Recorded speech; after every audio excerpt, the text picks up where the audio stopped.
Hi. Hi everyone, welcome to the stream. Yeah, welcome. Okay. So I am Sophia. This is Kate. Just kidding. Wait.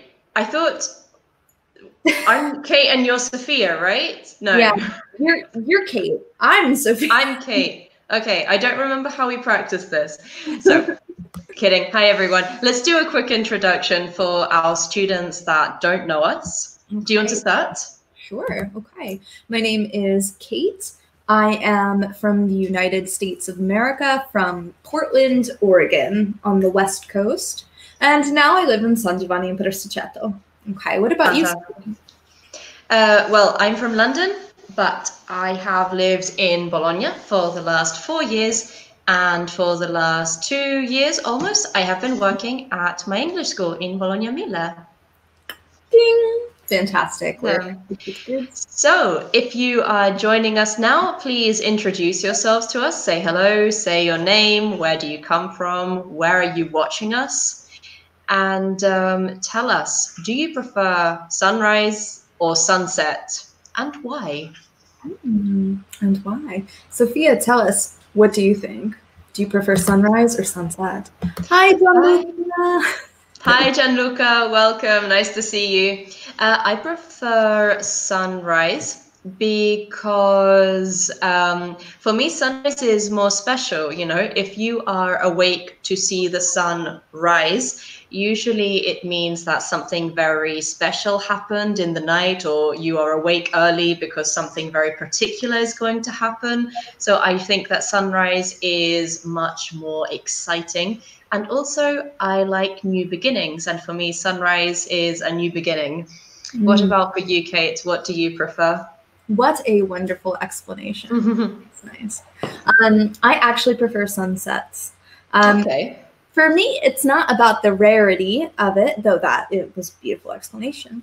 For me, it's about the magic of that golden hour that's sort of like on the in this liminal area between day and night. Where Absolutely, yeah. I love the in-between spaces and light. So for me, that's perfect. Moments of transitions. Love it. Also, it's gold, and then we have the blue hour after, right? So that's Is that what it's called? The time? Hi, Valentina. Nice to see you.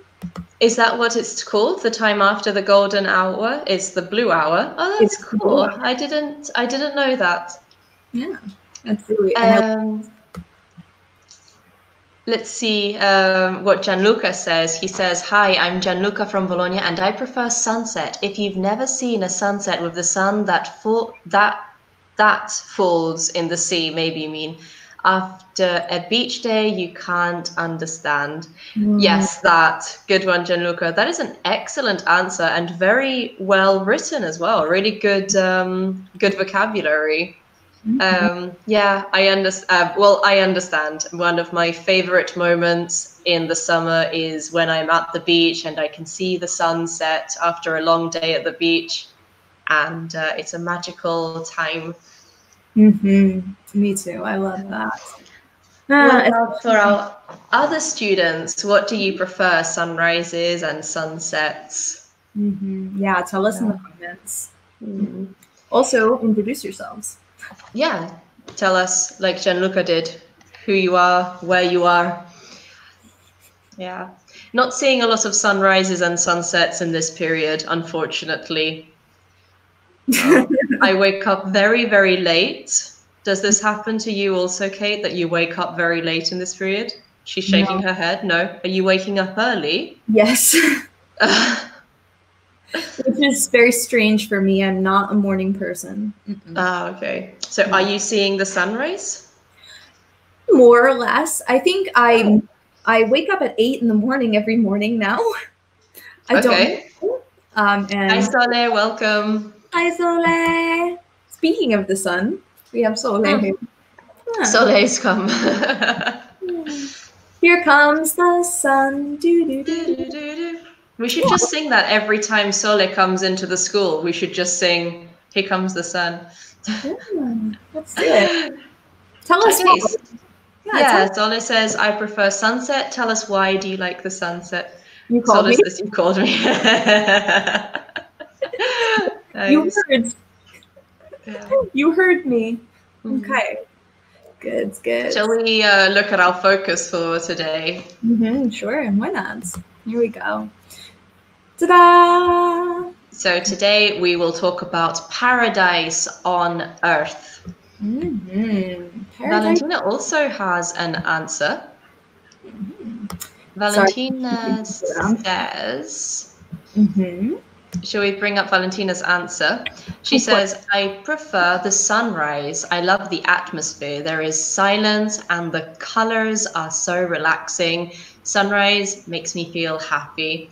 Yeah, that's also very true. We didn't talk about the sounds, but usually at sunrise there is silence. Sometimes at sunset you can have a lot of noise. There might be a lot of people around to enjoy the sunset with you, but at sunrise I feel that very often you are more solitary at the sunrise. Not always, but very often. Nice, I like it. Well done. Yeah. And Sole says, I don't know, maybe for, she corrected, for the soft light and the darkness, for the sunset, absolutely. Nice, good. Yeah, the connection of light and darkness and that intersection between them is really cool. Yeah. Okay. Cool.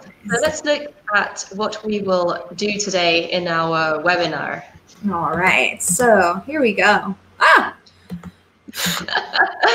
Do you want to read it? Sure. Paradise on Earth. In this focus activity, talking about paradise destinations, looking at destination reviews, and using colloquialisms to describe places. Exactly. So we will be hopefully talking about those places where you can see the sunrises and the sunsets. Sole asks us again, what do you prefer? Well, as I said at the beginning, I prefer sunrises because I like new beginnings and I like this particularity of seeing a sunrise because it's very, very rare for me to see a sunrise. But Kate says, go on. But Kate says that she prefers the sunset.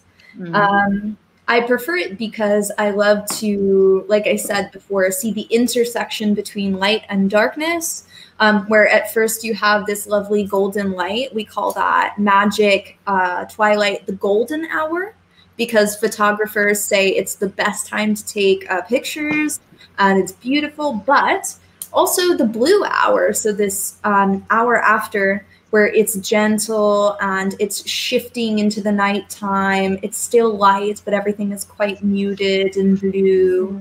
It's nice. Okay, so let's look at some questions I think we have first. Well, this picture looks like, it looks like somewhere in Scotland. It looks like the Scottish Highlands. Do you think so? Yeah. I think actually, yes. So our question is, what springs to mind when you hear the phrase paradise on Earth? So spring is quite similar to jump. So what comes into your mind? What jumps into your mind when you hear the phrase paradise on Earth? So what do you think of, Kate, when you hear the word paradise on Earth? Great question. Okay. So when I think of or hear paradise on Earth, I think of a beach. White sands, blue. It's quite a typical picture, isn't it? Like these turquoise water, this white sand. I get the same image. And I also think of palm trees. Me too. Yeah. So basically we think of a Caribbean island. Yeah. I think we should go to a Caribbean island. Oh yeah, as soon as we can leave our houses, that's where we're going. I mean, I don't really think of things like in this picture where you can see these hills. I think this is a lake, the clouds, the castle. Like this isn't really traditionally what I would think of as paradise on Earth. Yeah, I always think of something tropical. Yeah. What about you guys? What do you think of, our lovely students, when you hear paradise on Earth? Do you think of something tropical or? Yes, Gianluca also. Yeah, we have Yay. sea, sun, and hot weather. Definitely. Absolutely. Mhm. Cool. What else? What else do you think of? Let us know in the comments. Ah. When's the last time you went to a place, or have you ever visited a place, Sophia, that was like a tropical island? I have definitely visited a lot of places that were similar, yeah, but always in Europe, mainly in Greece. Last summer, I visited some islands, and there were some places where the sea was turquoise and crystal clear, and it was very definitely close to paradise on earth. Sole also responded. She says, I think of a farmhouse and grassland during a sunset. That's a very specific image. I'm getting a Little House on the Prairie vibe. Did you ever watch that? Of course. Yeah. I never actually watched it, but I just remember for some reason the opening credits, just like the opening sequence with the house. But that's very specific. Gianluca adds also nature everywhere around me. That's really nice. Nice. Ooh, Lisa has a very good answer. She says, I prefer the sunset because I don't like waking up early. That's a very good answer, Lisa. Fair enough. I love how she moves it onto the practical side. Other people are talking about colors and sounds, and Lisa's just like, don't wake me up. Just leave me in bed. Right. All right. Nice. Okay. So we have some more questions too.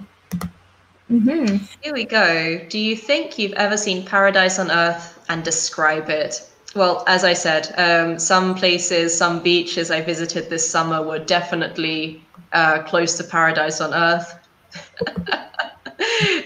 Turquoise sea, very clear, very secluded beaches.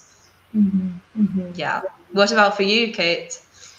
Yes, I think so. Though I have not ever been to a tropical paradise. No.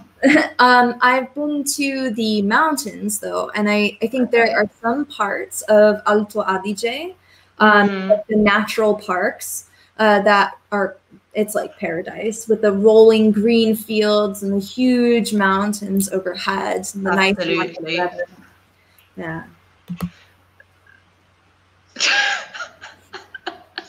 Sole, your paradise on Earth is the place where the Mulino Bianco is in the TV spot. Oh my god, this is excellent. Yes, I think Gianluca absolutely has it. I remember there's a TV advertisement for Mulino Bianco, you know, the biscuits, the bread, and that's exactly it. Yeah. So Sole's happy place is an advert for cookies. Why not? Oh, but she has a reason. Yes, because my grandparents have a farmhouse. Oh, lovely. So your paradise on earth also has the nostalgia of your childhood in it as well. Yeah. That's really nice. So you were saying about your paradise on earth, the green hills and the mountains in places like in Trento. In Trentino. In Trentino. Yeah, of course, because Trento is the city. Yeah, there you go. Yeah, Trentino is the area. But yeah, definitely. Okay. I have the sweets. Nice. Very cool. You are sweet. Also, let's look at another question. Let's see what we have. Okay. Have you heard of any holiday destinations that are renowned for being idyllic? Do we know renowned? Also, is that how you spell renowned, or is there a K missing? That is how you spell it. Yeah. Okay, they removed the K for the. Oh, all right. Because I thought no renowned. Anyway, so renowned is how can we explain renowned? Something that is renowned is famous for something or talked about for a specific reason. Yeah. And idyllic, something that's perfect, something that's dreamlike, something that is exactly the way you imagine it to be. How else can you describe idyllic? Idyllic, yeah. something that meets your expectations, Yeah. something that is your personal idea of perfect. Exactly. So I don't know, possibly. I think a lot of places in the Caribbean, kind of like these tropical islands, are renowned for being idyllic, though I don't know how much it's true. We always see in advertisements that it's always sunny and the waters are really clear and calm, but maybe it's not always like that. They also have a lot of storms and a lot of cloudy weather in these countries. So maybe it's not true. Valentina has a comment. She says, there is a place in the Philippines that is extraordinary and it's my dream holiday. It's called Palau o Boracay. Nice. Nice. Valentina is all today, has been giving me so many fantastic ideas for travel. Oh, really? Earlier we were talking about spas, and she was talking about and recommending a spa in Florence where you can have an aperitif in the swimming pool. Yeah. I demanded that she tell me the name. Okay. You did not let her go until she told you. No. Solid says, oh yes, I heard about California.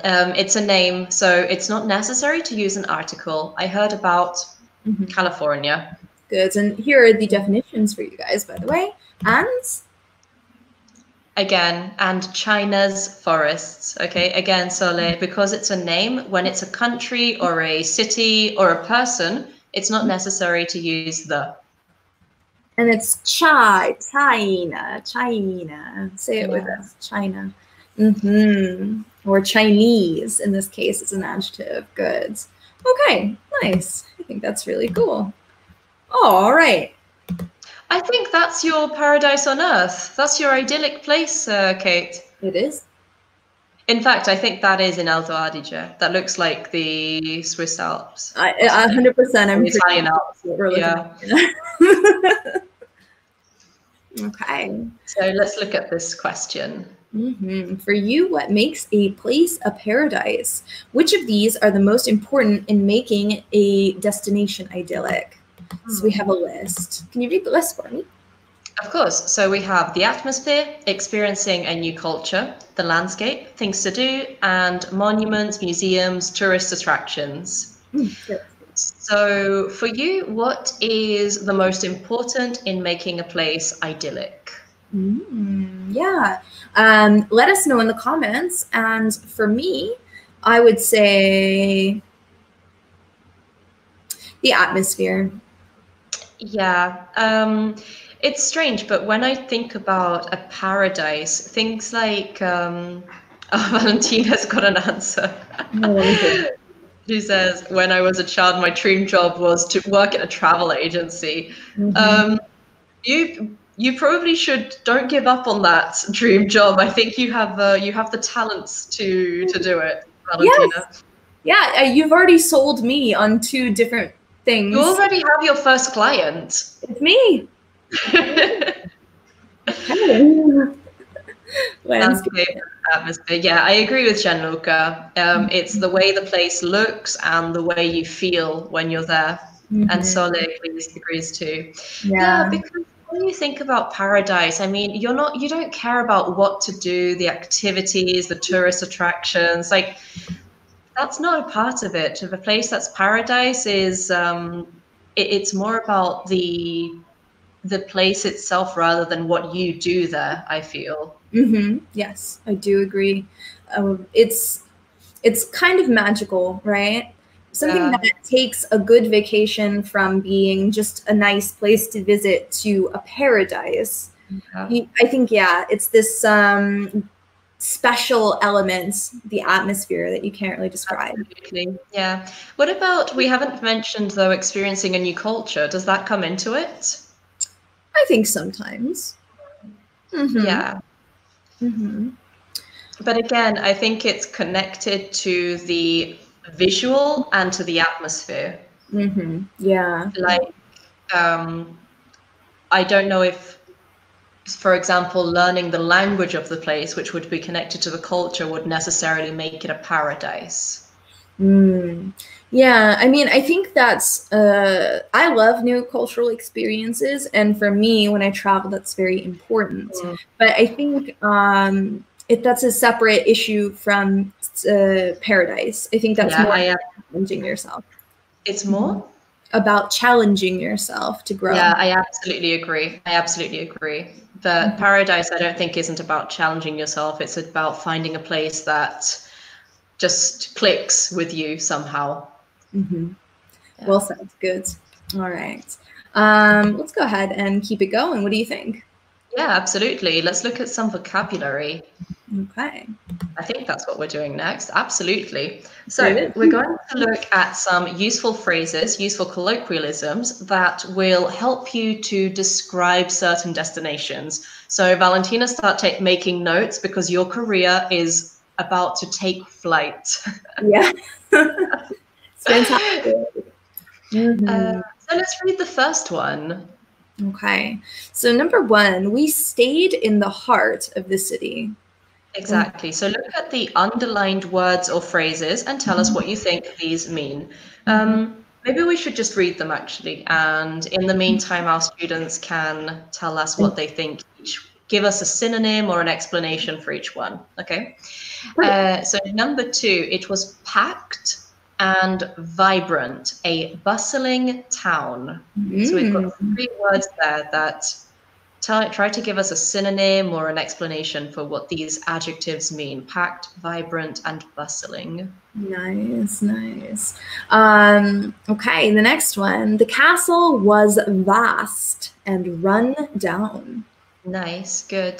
Soleh has a perfect, so the city center or downtown, very good. She used she used the American version as well. Yeah, so the heart of the city is the center. That's right. Good job. Valentina says, like in the center where there are all the transport and shopping center. Absolutely. Ding. All right, good. Pay attention, this might be obvious, but pay attention to your pronunciation of castle. We don't pronounce the t in this word, okay? 4, I'd never come across a place quite like it. I think here we need to focus on this phrasal verb, come across. What does this mean? Good. Yeah, let's take a look at that. So this phrasal verb, come across, let us know what you think that means. Number 5, it was off the beaten track, tranquil and unspoilt. This one is a bit more difficult. Yeah. So tell us about what you think these might mean. Number 6, I strolled past the palm trees lined up side by side along the beach. Valentina has a question for 2, and she's absolutely right. So packed is a synonym for crowded, when there are a lot of people in a very small space. And vibrant, is there a similar adjective in Italian? I feel like there is. Vibrant is something that's very lively, a lot of energy, a lot of people, maybe very colorful as well. Good. And what about bustling? Yeah, also bustling. Tell us what you think bustling means. Would you say that Bologna is vibrant? I would. So it has. Packed may be full of people. Vibrant equals fun. Cool. Yes. Also, yeah, I think a vibrant city automatically is also a fun city. And traffic. I think she's right. Yeah, bustling has this sense that there's a lot of movement, a lot of noise, a lot of just things happening all the time. But it's kind of it's a positive adjective though. It's not negative. Ding. Good job, guys. Yeah, crowded, colorful, lots of noise and movement. Good. All right. Do you want to keep reading? Yes. Where were we? I read 6. I think it's your turn to read 7. Sure. There was too much to take in as we drove across the breathtaking landscape. Good. Nice. So I think here, or in number 7, we need to focus on our phrasal verb take in. Gianluca has an answer for 3. Very nice. Yeah. Vast is very, very big. And Yeah, absolutely. Sole has another very good adjective, immense. What about also run down? That has a different meaning. Tell us what you think run down might be. And I think the final one, number 8, the mountains form a backdrop to the town. Okay, good. So we're going back. Go on. Yeah. No, you go on. No, you go. We're probably going to say the same thing anyway. No, you go ahead. I'm typing anyway.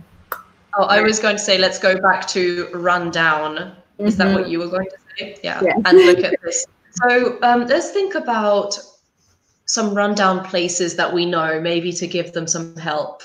In Bologna, it's difficult. There's not many rundown places. In general, Bologna is it's taken care of.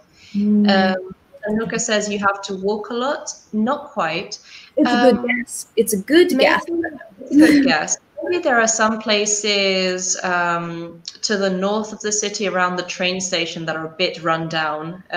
Maybe to the northwest of Bologna, around Via Zanardi that are a bit run down. But in general, Bologna isn't a very run down city at any part. Can you think of other examples?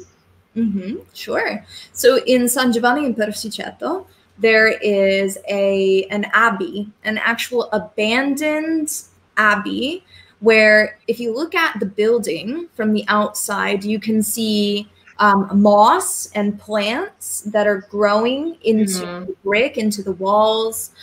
There's some graffiti. The wooden gate is a bit broken. So it's not it's near the downtown, but it's also on a side street. So you can't see it right away, but it's run down.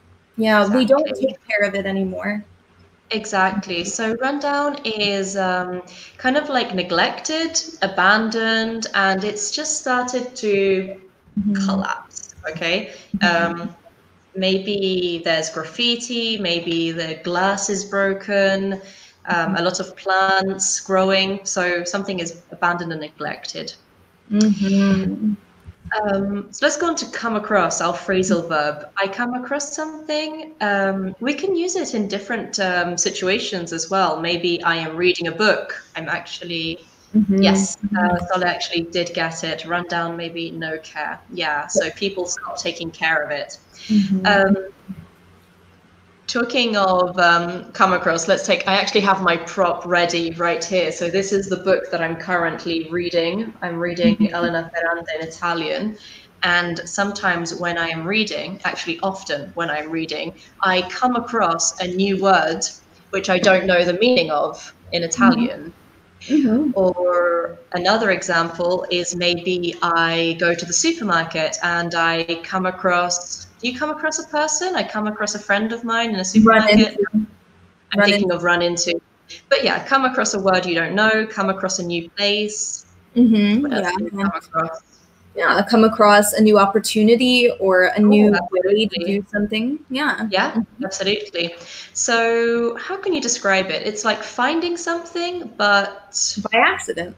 Exactly. Finding something, but not deliberately, by chance, is to come across. And well, it's a phrasal verb, so we all regularly in the past came across, etc. Nice. All right. Ding. Good. Yeah, exactly. Sole, good. Yeah. So remember, I've never been there. Remember, or done something. But remember that you come across is when you do finally go somewhere, but you do it by chance. Good. Okay. Good. Now the beaten track. I think we might need to explain this one. So when should we imagine like a forest, maybe? Yeah. And you're walking in a forest or you're walking in the mountains and you're following a path where people walk. Okay. This path we can also call the track that you follow. But maybe you see something and you think, I want to go that way. And you go off the track, right? So we're talking about going somewhere where not many people have been before. and which isn't on a very typical route. It's not on the beaten track. Can we explain beaten here though in this situation? Is it because of the walking? Yes, it is. Okay. Yeah, usually when we talk about a path, we often think about how many people have used this, which is, for example, the very famous poem by Robert Frost, The Path Not Taken, or The Road Not Taken. It talks about this idea of a well-worn path where many feet have walked on it, literally. So yeah, off the beaten track, off the worn or walked on path. Exactly. And then tranquil and unspoilt.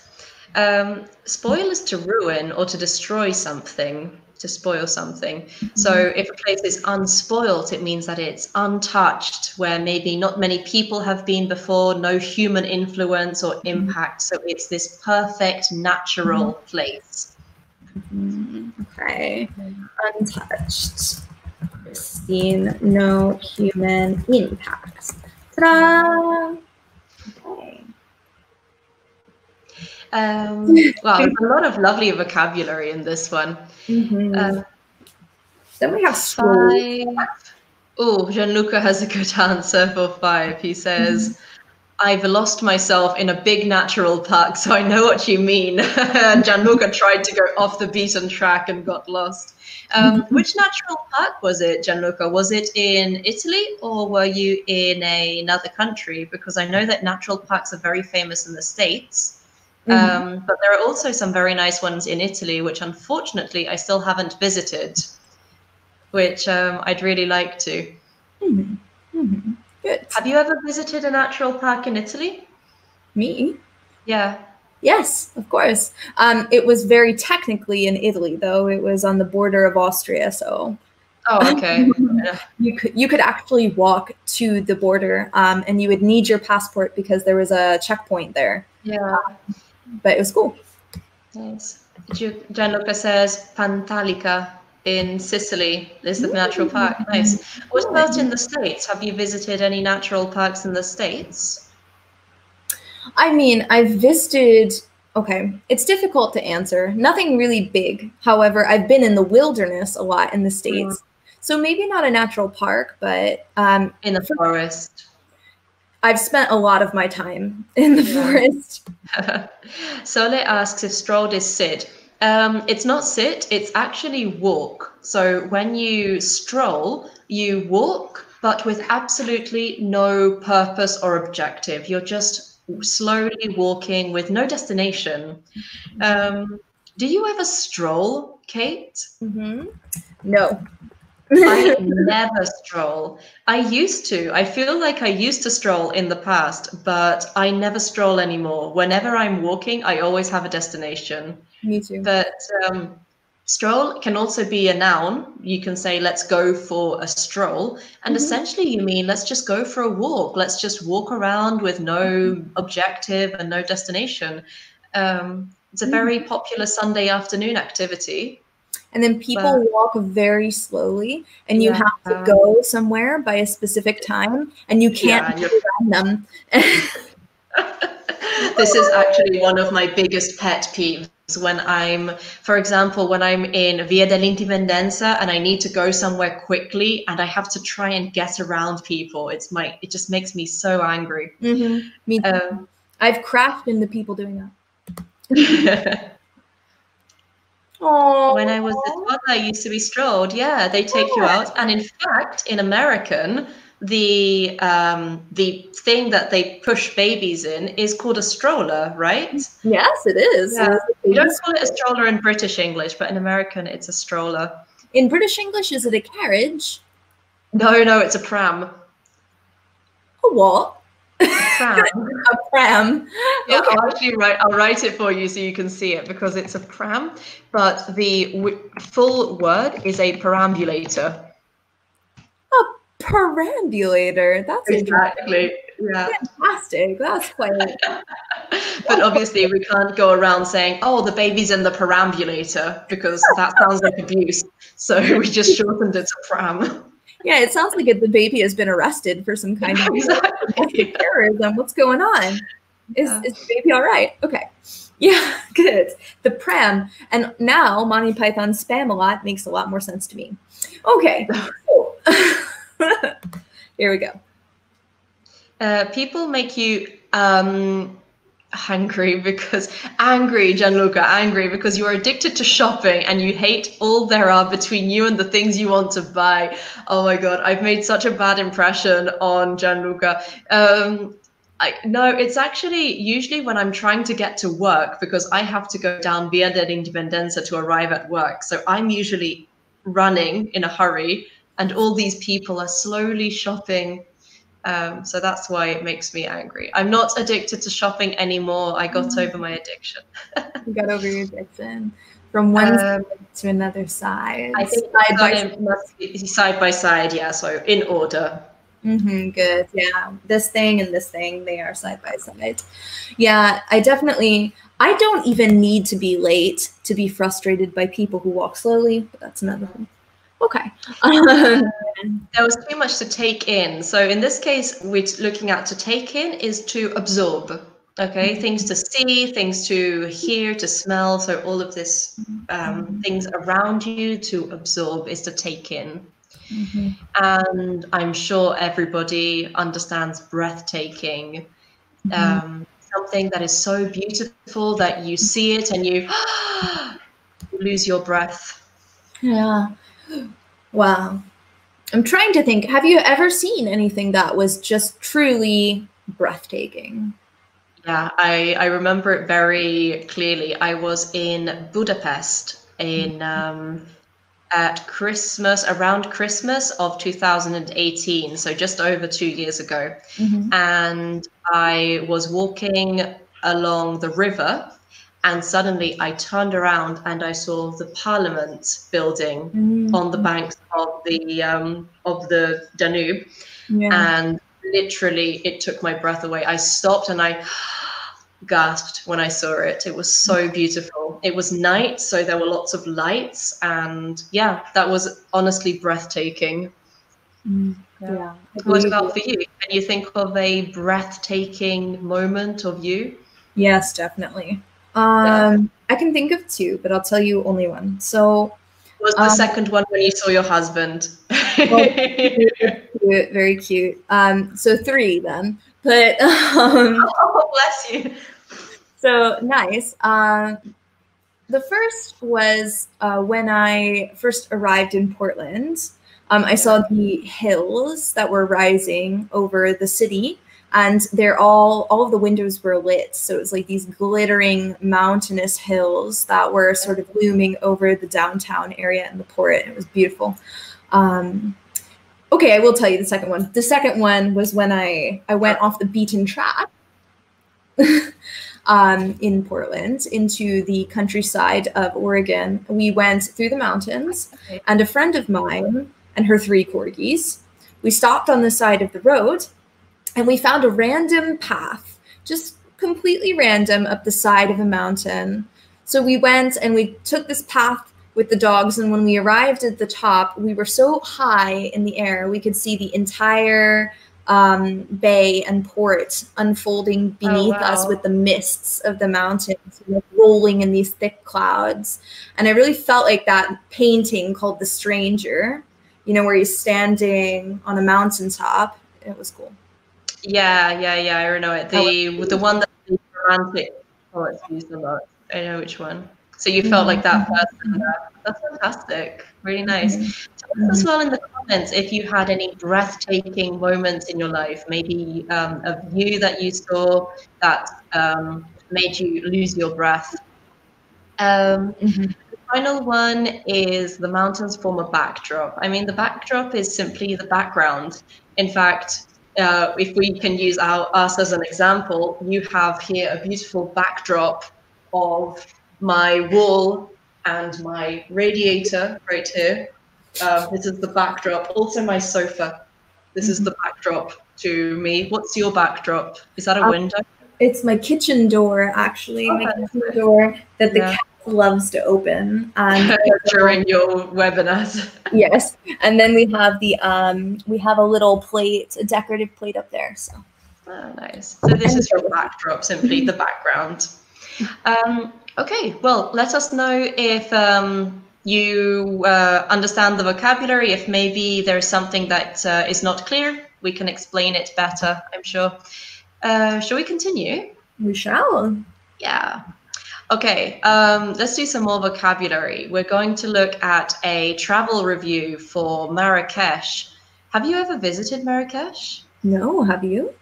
No, I haven't, but it's definitely on my list of places I'd like to visit. I think now that Ryanair has also started doing low-cost flights from Bologna to Marrakesh, or from Milan to Marrakesh, and it's becoming quite a tourist destination.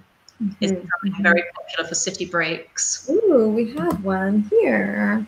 Yeah, and it seems to be, you're right. I had a lot. The last was the first time that I went in Riva del Garda. Awesome. Yeah, Riva del Garda is beautiful. Don't forget, Gianluca, with Go, we use to always, okay? I went to Riva del Garda. I visited Riva del Garda when I visited it in autumn. It was November 2 years ago. So it wasn't as beautiful as in the summer, but still we had the lake, which was gray, and the mist, the fog, and it was very atmospheric. It's beautiful. Nice. So you like America, and you were in the World Trade Center, and you would say in the World Trade Center because you're in. Unless you was on the top. Or were you on the top? On the top of the World Trade Center. If you were on the roof, I stand corrected. Yeah, that sounds beautiful. Really, really. Nice. Also, the World Trade Center. So how old were you when you went there? Because you must have been a child. You must have been 10 or less, younger than 10 years old. I don't know. They've rebuilt it as well. So okay. I actually didn't know that it had been rebuilt. Oh, yes. Somehow that news just completely skipped by me. No, don't worry. New Yorkers are very stubborn and resilient, so they were not going to let that go. Just let it. So you were on the new version. Yeah, you were on the new World Trade Center. Very, very cool. Still, it's beautiful. Shall we read one sentence each, or maybe? Yeah. Okay. I'll start. It's easy to lose yourself in the narrow, winding streets of Marrakesh, and we mean that both literally and metaphorically. Smell the spices in the air, brush up on your haggling at one of the bustling markets, then sip mint tea in the Majorelle garden. End your day lounging in the rooftop garden of your yacht, watching the sunset over this timeless city. That's beautiful. I'd love to visit Marrakesh. So I think we might need to explain winding. Think about some streets in cities like, think of Venice, for example. There are lots of winding streets in Venice, also in Genova. These little roads that go like this and like this and like this. This is winding. Be careful with the pronunciation, not winding, but winding. Good. That. Bend and bend and turn, twist, maybe. Twist and turn in all directions. Wonderful.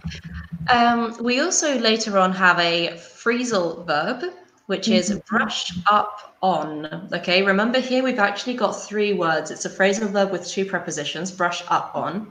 And it means to, how can I explain brush up on? It's when you've learned something in the past, but maybe you haven't practiced it recently. So when you brush up on it, it's like you start something again to, gosh, I can't think of how else to explain it. You start practicing something again after a long time. To review something you once knew more thoroughly. Exactly. Yeah, so I'll put that there. And let's see, Gianluca says, Be careful with that. I'm agree. Remember that agree is a verb. Marrakesh is a town to see almost once in a lifetime. Yeah. We say at least once in a lifetime. So you want to see it minimum one time, at least once in a lifetime. So be careful of your verb, Gianluca. Not I am agree, but I agree. Okay. Yeah, so to brush up on, that's a good explanation to something you once knew more thoroughly. So a lot of our students, for example, they come to us and they say, oh, when I was at school or at university, I was very good at English, but then I started to work, so I want to brush up on my English. I want to start using it again and make it better. Ding. Yeah. Nice. What else should we look at here? Maybe What about haggling? Yeah. Haggling. Let's practice some haggling. So, Kate, I will give, if you want this book, I will give it to you for 50 euros. 50 euros? Yeah, 50 euros. It's used, right? Yeah, it's used, but it's used by me. So I think 50 euros is a fair price. It might be used by you, but it's still a used book. I'm not going to buy that for any more than 35, sorry. 35? No way. This is worth, I mean, I wouldn't go under 45 euros for this. Okay, well, 45 though is still it's a little pricey for me. I mean, do you have any like special discounts? I'm your friend. Well, look, I can also give you my bookmark. Okay, well, if you throw in the bookmark, I'll go as high as 40. 40. Okay, 40 euros, including the bookmark. Deal. Done. All right, done. Except for the fact that you did not pay 50 euros for that book. Oh, no, absolutely not. I think I paid like, I paid 16. It's like highway robbery. So this is haggling, okay? It's very common in markets. Some people are very talented at it. I personally am not. Where you try to get a better price for something. Yeah, I am actually, I mean, I worked as a door-to-door salesman, so with some modesty, I can say I'm good at it, but I don't like it. It makes me feel uncomfortable. So oh, really? Yeah. You feel dishonest when you haggle? Not dishonest, but I just feel like it's more work than I'm willing to do, honestly. And it's just unnecessary conflict. Like, I don't enjoy it. If I enjoyed it, necessary conflict. That's pretty good. And I think maybe we could do one last word, which is sip. Yeah. So sip, essentially, if you watch me now, I will sip my water. So it's to take one drink, basically. Nice, good. A small drink, good. A small drink, yeah. Okay. Let us know if there's any more vocabulary that you want to look after. Yeah, that's good, to negotiate for haggling. Okay, sip. And then we have a timeless city. We also say that Rome is we say Rome is the eternal city, but the meaning is very similar. A place without time, a place that is eternal. Shall we do some final questions in our last minute? Okay. So maybe the next one. I don't like this one. Fair enough. Do you like this one? Okay. Yeah, I like this one. Okay. So yeah, we'll just look at some final questions because we're interested. You aren't Sophia. You aren't Sophia. You still sold a book 24 euros. Yeah, but honestly, I think that it's Kate that's worse. It's Kate that's bad at haggling. Oh, you think I'm bad at haggling? Well, you literally just bought a used book for 40 euros. That was an example. Oh my God. Sonia asks for a Riyadh. We actually, Kate and I looked up this word before the lesson, and it's a traditional Moroccan house, right? Yes, with a courtyard that is often transformed into a hotel. Exactly. So it's actually not an English word. It's a Moroccan. Do they speak Moroccan or Arabic? You said Moroccan. Yeah, but I don't know if that's a real language. Fair. Anyway, it's not an English word. We actually looked it up for this lesson. You're welcome. Anyway, let us know in the comments about any other places that you've been to which were idyllic or breathtaking or like paradise. But unfortunately, we have to finish here. Yeah, we have to go very quickly. I'm so happy I have you here for this. Guys, if you have any burning grammar questions, make sure to go onto our Facebook and check out My as SOS English. It just so happens that Sophia is one of the many wonderful, beautiful, fantastic professional teachers that check that page every single day to make sure that your questions are answered. That's My as SOS English. Thank you guys so much. And thank you, Sophia, and thank you. Thank you, Kate. See you guys soon. Bye. Have a good evening. Bye. Bye.